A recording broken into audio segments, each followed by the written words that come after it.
On a vu dans une précédente vidéo comment rentrer un bloc paille petit format et grand format dans une ossature quand on a un vide de 55 qui est vraiment le standard pour pouvoir rentrer tous les isolants et notamment le bloc paille.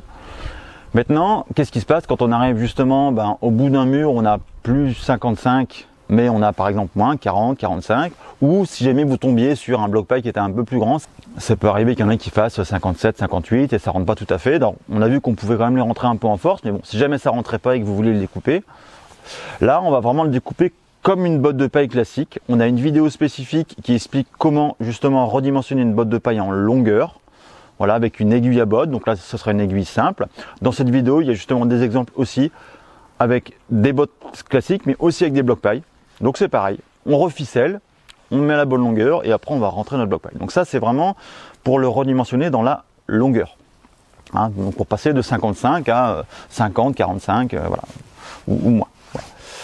Maintenant, l'autre question c'est dans l'autre sens. Bon voilà, admettons là on va poser notre dernier bloc paille et puis en haut du mur, on n'a pas 36 cm puisqu'en hauteur il fait 36 cm, mais on va avoir par exemple que 30 cm. Bon. Comment est-ce que je fais pour poser le dernier bloc et pour le découper?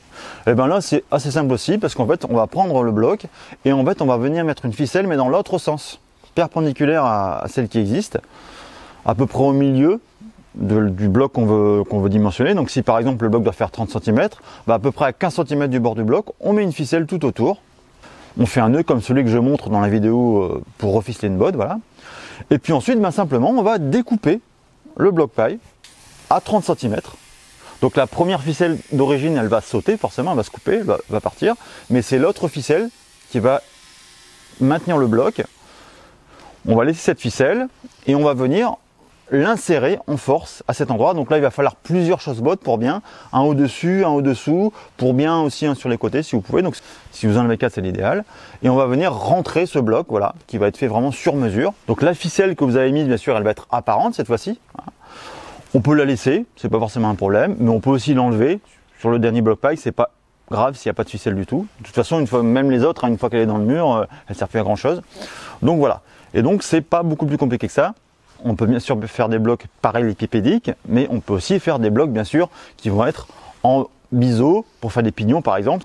On met la ficelle en diagonale, on coupe en diagonale et c'est pas un problème.